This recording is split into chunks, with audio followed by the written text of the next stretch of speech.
Olá pessoal, hoje eu quero falar de um assunto que talvez para muitos bateristas seja um tabu, seja uma dificuldade imensa, que é a improvisação.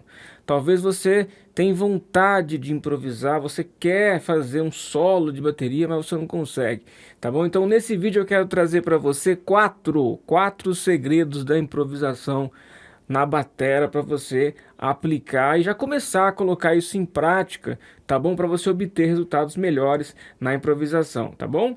Fique ligadinho até o final para você poder ter essas informações que com certeza vão te ajudar, tá ok? Antes de tudo, se inscreva no canal caso você não tenha feito ainda a sua inscrição, tá bom? Meu nome é José Neto, sou baterista e professor de bateria, publico vídeos aqui no YouTube para ajudar você nos seus estudos de bateria. Então não deixe de se inscrever, deixar o like e aquele comentário que é importante.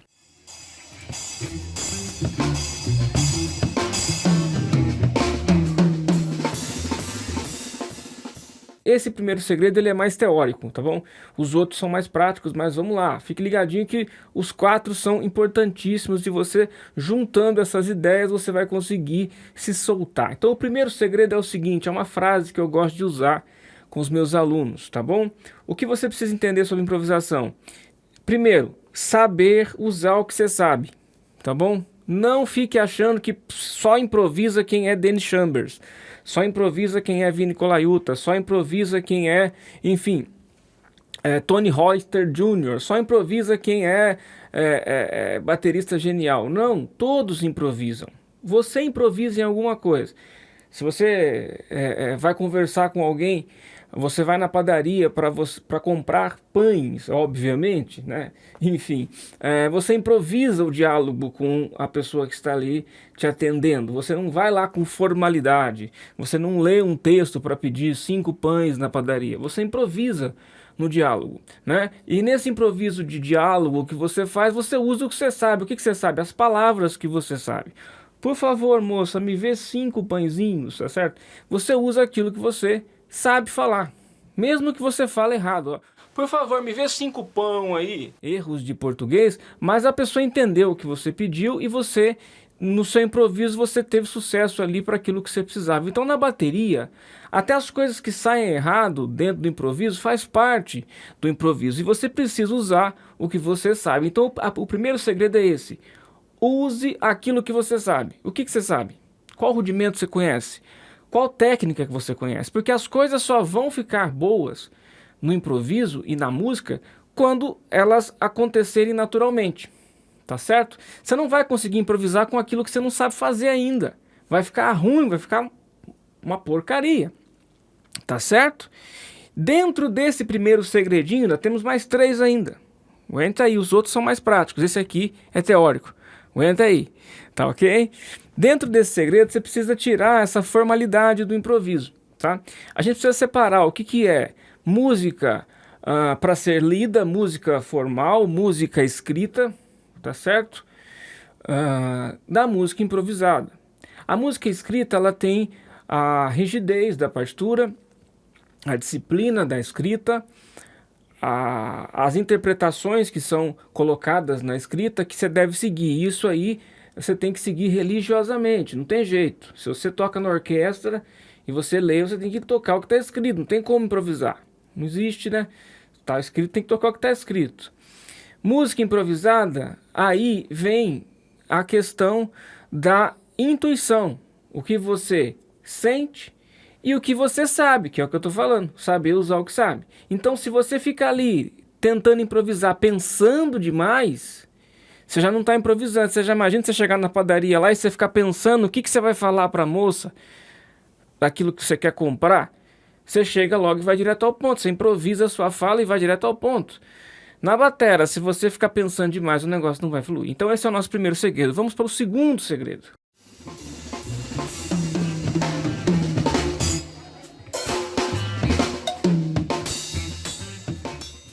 Se você sabe pouca coisa, tá?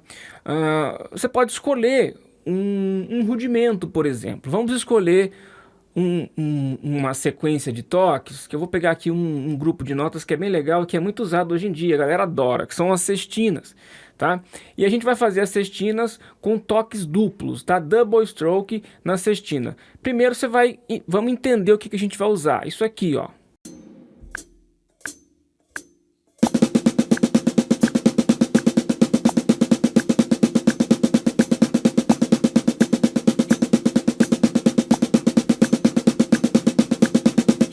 Para você, nesse segundo segredo, né, o que eu quero dizer? Nesse segundo segredo, escolher um grupo de notas para praticar, você vai ter que entender aquilo que você quer desenvolver para jogar no teu solo. Então, o que são as sextinas? Sextinas são grupos de notas que pertencem ao grupo das quiálteras, tá certo? Dentro do 4x4 cabem normalmente 4 semicolcheias. Quando a gente coloca 6 semicolcheias, nós temos uma alteração, né, na subdivisão. Então nós chamamos isso de quiáltera. Essa quiáltera produz 6 notas num lugar que só caberiam 4. Fica meio apertadinho ali, tá certo? E aí o que acontece? Tem um efeito bem interessante na reprodução. E aí a gente ainda vai fazer ela com double stroke. O que é double stroke? Né? Double stroke é um grupo que faz parte dos rudimentos, né? É um golpe, né? Um baqueteamento muito conhecido, que é um golpe que gera 2 batidas, tá certo? E a gente vai fazer isso na sextina, nós vamos ter esse resultado.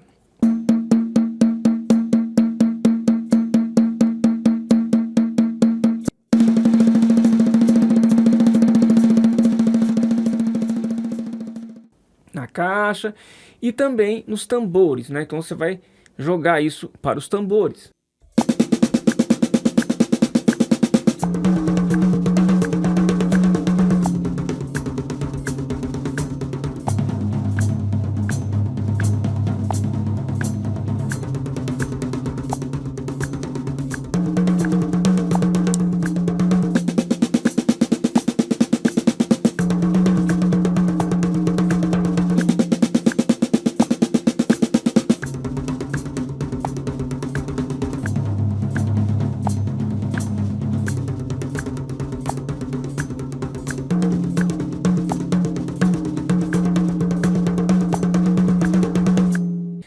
Para você também lidar com os timbres. Aí vem uma dica dentro do segundo segredo, né? O segundo segredo é usar um grupo de notas, né? A dica fundamental é você sentir também os timbres do seu instrumento, né?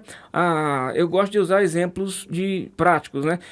Um pianista, ele vai tocar usando as notas musicais, as notas naturais, os acidentes, enfim, né? As escalas, né? É isso que ele vai usar, é isso que ele tem para usar. Nós temos caixa, tom 1, tom 2, surdo, bumbo, par de ataque, china, splash. Então você tem que estar ciente dos seus timbres e experimentar esse grupo de notas que você escolheu no seu instrumento. Eu fiz aí em sentido horário, ainda não está com cara de solo, mas nós vamos chegar lá. Vamos para o terceiro segredo agora, estamos quase chegando. No final você vai ver que essas 4 dicas vão te libertar e você provavelmente vai tocar melhor.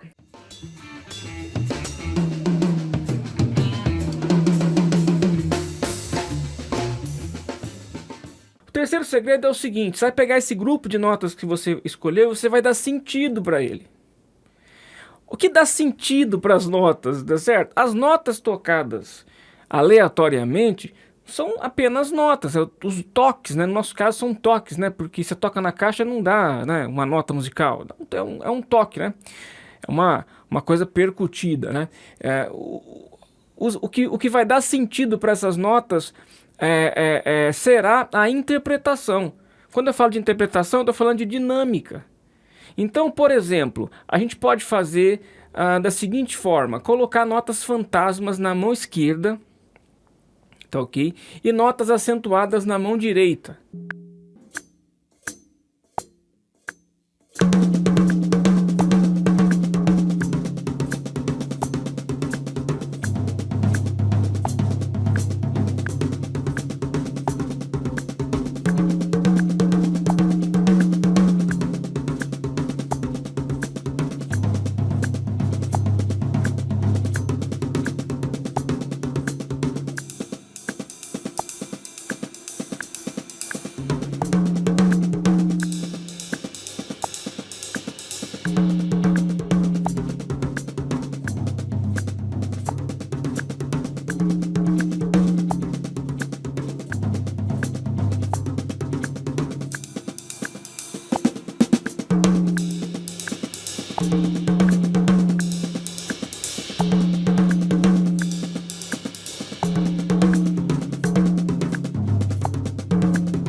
E é óbvio que você viu que eu já distribuí, né? A acentuada e a fantasma ficou na caixa, né?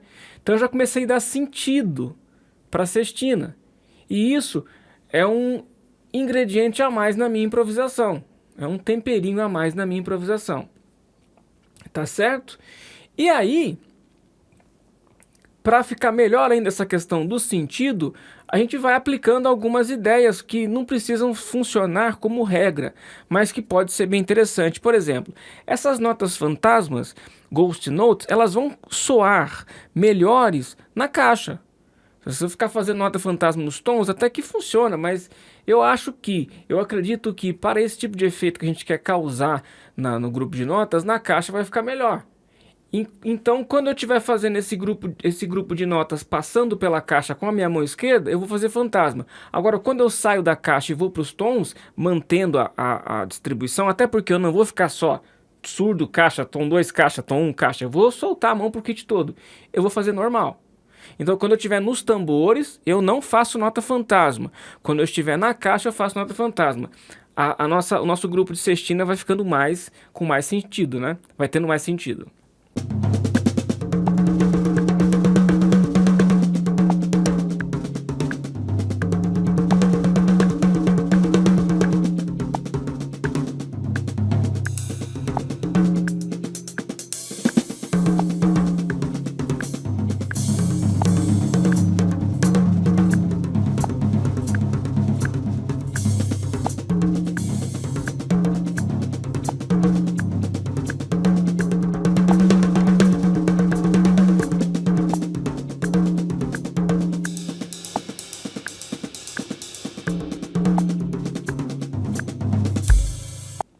Percebeu aí, né? E aí é o seguinte, né?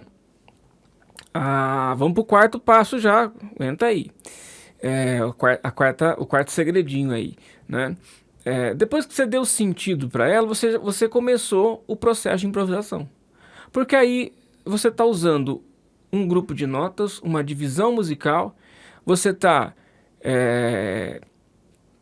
aplicando dinâmica, nota fantasma, nota não acentuada, Ghost Notes, e você está distribuindo com conceitos de aplicação diferentes. Então, quando eu estou na caixa, eu faço fantasma. Quando eu vou para o tom 2, eu estou fazendo normal. Entendeu? Isso você está enriquecendo os timbres da bateria e diferenciando uma coisa da outra. A caixa está saindo diferente do tom 1, por exemplo. A caixa está sempre complementando o groove. E no tom 1, eu estou fazendo normal. Enfim, essas coisas. Nos pratos. Enfim, você vai começando a enriquecer o seu vocabulário.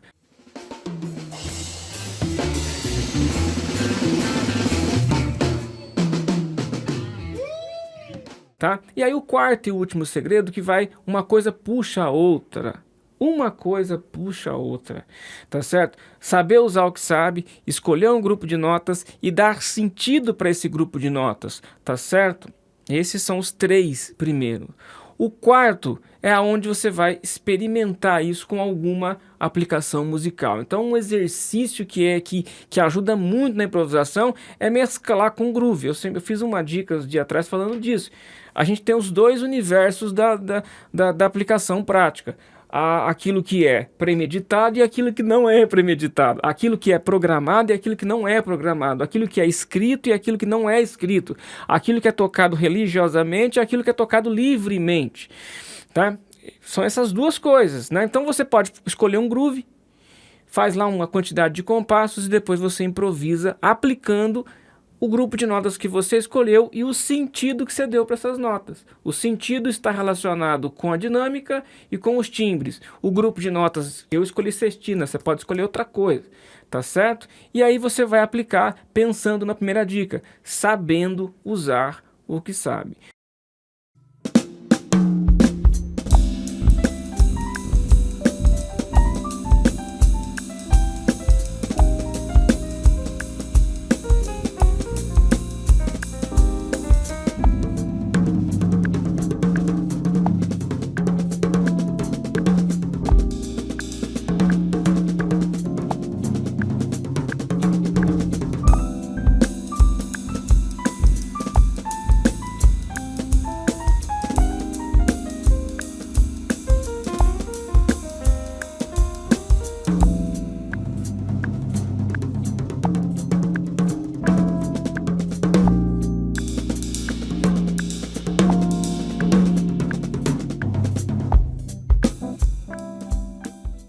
com certeza você vai começar a se soltar. O caminho da improvisação não é um caminho tão fácil assim, não é tão livre assim, mas se você fica premeditando, se você fica tentando ir pelas vias da formalidade, você não vai conseguir.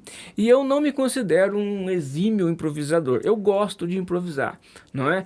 E, inclusive, até aqui no vídeo, eu não escrevi as palavras que eu vim falar pra você. Eu vim falar normal, tá? Eu gosto disso, eu gosto da naturalidade. E o maior segredo de todos, né, depois desses 4, é você entender que você só vai conseguir tocar bem na bateria aquilo que já está pronto, aquilo que você domina, aquilo que soa natural para você, tá certo? Enquanto não soar natural para você, você vai tocar meio quadrado mesmo, né? Eu vi um vídeo de uma garota tocando bateria esses dias, tocando um tema de música popular, e eu falei, como que essa... E ela devia ter uns 14, 15 anos. Eu falei, como que essa menina, um pouco mais talvez, 16, 17, vai. E como que ela consegue tocar com tanta naturalidade e tocar tão bem assim? Passou pela minha cabeça várias coisas. A primeira coisa que me passou pela cabeça é o seguinte: ela pode ter ficado aí o tempo inteiro praticando, praticando, praticando, praticando, praticando para chegar nesse nível. E isso é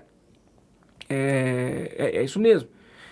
Quanto mais prática, mais resultado, né? Mas tem uma coisa que é o seguinte: a prática neurótica, né? Quando você tem muita neura na prática, às vezes ela não é tão saudável assim. Você tem que ter uma prática que seja saudável e musical, sempre relacionando a prática com aquilo que você quer tocar. Então não adianta você praticar sem ter sentido, praticar por praticar, né? Então isso é um ponto interessante.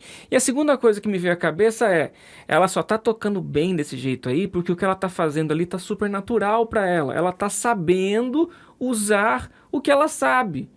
Tá vendo? Tá, saber usar o que sabe. Ela sabe fazer, né? E sabe aplicar. Agora, se aquilo ali não tivesse tão pronto assim, ia ter muito tropeço, ia ter muita dificuldade. Então, aquilo que você quer fazer só vai ficar bom quando tiver naturalidade. A busca pela naturalidade passa por esse processo de estudar bastante, praticar bastante, mas também de tirar um pouco essa premeditação do caminho, essa neura do caminho, essa ansiedade do caminho. Então você tem que ser mais light para tocar e, lógico, relaxa, porque você é você na bateria, o fulano é o fulano, não tente ser igual, não tente copiar e faça do seu jeito e já se considere o baterista que você é, porque todos nós somos à medida em que vamos crescendo na nossa arte, a gente já é. Não precisa esperar passar 5, 10, 15 anos para você falar, não, agora eu sou um baterista porque faz tantos anos que eu toco. Você já é na medida do seu nível. Então siga esses segredos aí. Se esse vídeo foi legal para você, se essa dica foi excepcional para você, coloca aqui nos comentários o que você achou, tá certo? E me ajude a divulgar esse vídeo, tá bom? Compartilhe nos grupos de batera que você faz parte e não deixe de deixar o seu like e de se inscrever no canal. Forte abraço e até mais.